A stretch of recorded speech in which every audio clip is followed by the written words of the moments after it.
अच्छा, तो this is the part 5 of our electrolysis video. और इसके अंदर बेसिकली हम NaCl को दोबारा देखेंगे, लेकिन इस दफ़ा विद अ डिफरेंस। और वो डिफरेंस क्या है कि लास्ट वीडियो में हमारे पास NaCl था और हमने उसको क्या किया था, हमारे पास if I just take it in the solid form over here, तो हमने क्या किया था, हमने बेसिकली इसको प्रोवाइड की थी हीट। और इसको हीट प्रोवाइड करने के बाद हमने इसको मेल्ट करके इसकी मोल्टन स्टेट में ले आए थे। और मोल्टन स्टेट से फिर हमने क्या किया, इस मोल्टन स्टेट को हमने एक इलेक्ट्रोलिटिक सेल के अंदर पुट किया, इलेक्ट्रोड्स लगाए, उनको एक बैटरी के साथ कनेक्ट किया और इलेक्ट्रोलिसिस की। तो हमें सोडियम मिल गया अलहदा और हमें क्लोरीन मिल गया अलहदा, ठीक है, क्लोरीन गैस मिल गई अलहदा। अब हमने एक डिफरेंट काम करना है, और वो डिफरेंट काम क्या है कि हमारे पास फिर से NaCl का सॉलिड मौजूद है। और हमने क्या किया, हमने इस दफ़ा इसको पानी के ग्लास के अंदर डिज़ोल्व कर दिया, ठीक है, डिज़ोल्व इन वाटर। यानी हम जो नमक को बेसिकली पानी में डिज़ोल्व करते हैं, तो हमने इधर एग्जैक्ट वही काम किया। हमने क्या किया, एक पानी का ग्लास लिया, हमने उसमें नमक डाल के और उसको डिज़ोल्व कर दिया। तो हम इसको किस स्टेट में ले आए, हम इसको एक्वस स्टेट में ले आए। एक्वस स्टेट कौन सी स्टेट होती है? एक्वस स्टेट एक्वस स्टेट वो स्टेट होती है जो पानी में डिज़ोल्व करके आपके पास आती है। अब हमने क्या किया, हमने इस एक्वस लिक्विड को, इस एक्वस सोल्यूशन को हमने एक इलेक्ट्रोलिटिक सेल में सेटअप कर दिया। ये हमारी बैटरी आ गई।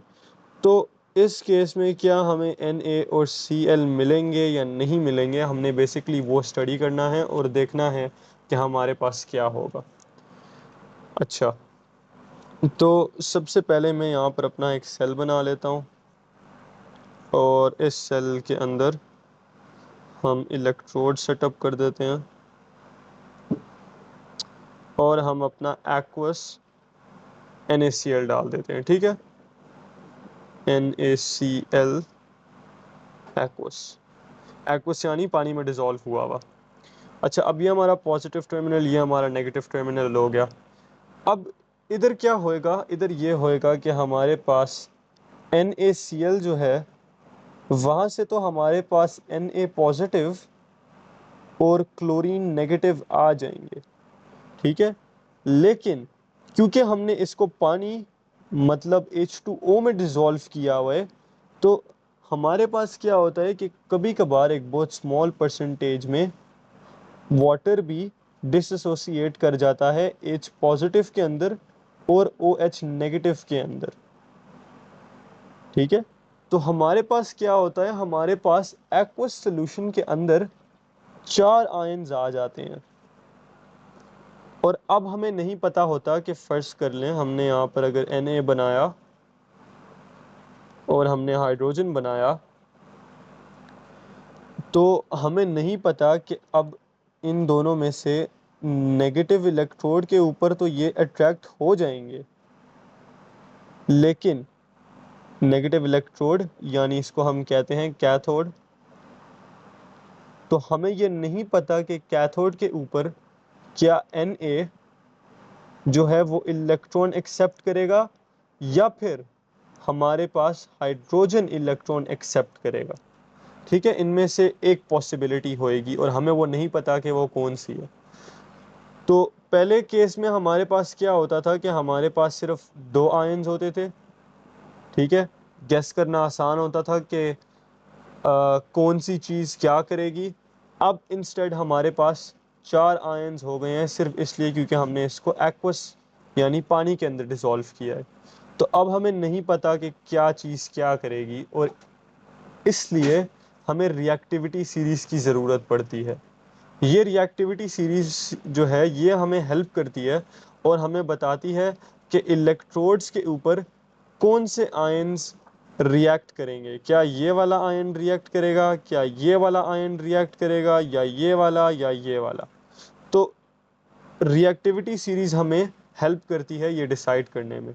अब ये सारा कॉन्सेप्ट जो है इसको हम अपनी एक फर्दर वीडियो में देखेंगे इस वीडियो में हम सिर्फ ये समझेंगे कि हमें रिएक्टिविटी सीरीज़ की ज़रूरत कब पड़ती है, जब हम एक्वस सॉल्यूशंस को डील कर रहे होते हैं। और हम ये समझेंगे कि रिएक्टिविटी सीरीज़ में कैसे पता लगाया जाता है कि कौन सी चीज़ रिएक्ट करेगी और कौन सी चीज़ रिएक्ट नहीं करेगी। तो हमारे पास दो रिएक्टिविटी सीरीज़ होती हैं, एक पॉजिटिवली चार्ज्ड आयंस के लिए और एक नेगेटिवली चार्ज्ड आयंस के लिए। ठीक है, अब इसको यूज़ कैसे करते हैं? इसको यूज़ बेसिकली इस तरह करते हैं कि हम जाते हैं डाउन, ओ ये तो नज़र ही नहीं आ रहा, हम जाते हैं डाउन द रिएक्टिविटी सीरीज़, और जो चीज़ रिएक्टिविटी सीरीज़ में नीचे की तरफ होती है ना, वो इलेक्ट्रोड्स के ऊपर रिएक्ट करती है।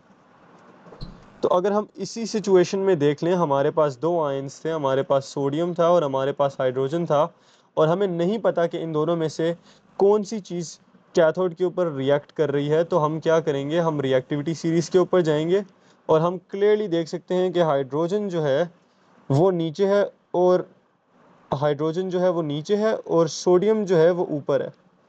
तो होएगा क्या, होएगा ये कि हाइड्रोजन रिएक्ट करेगा कैथोड के ऊपर। ठीक है, जो चीज़ रिएक्टिविटी सीरीज़ में ज़्यादा नीचे होती है इलेक्ट्रोड्स के ऊपर, वो रिएक्शन देती है। अब उसी तरह हमारे पास दो नेगेटिव आयंस थे इस सॉल्यूशन में, वो कौन कौन से थे? वो हमारे पास थे क्लोराइड नेगेटिव और हमारे पास था हाइड्रोक्साइड नेगेटिव।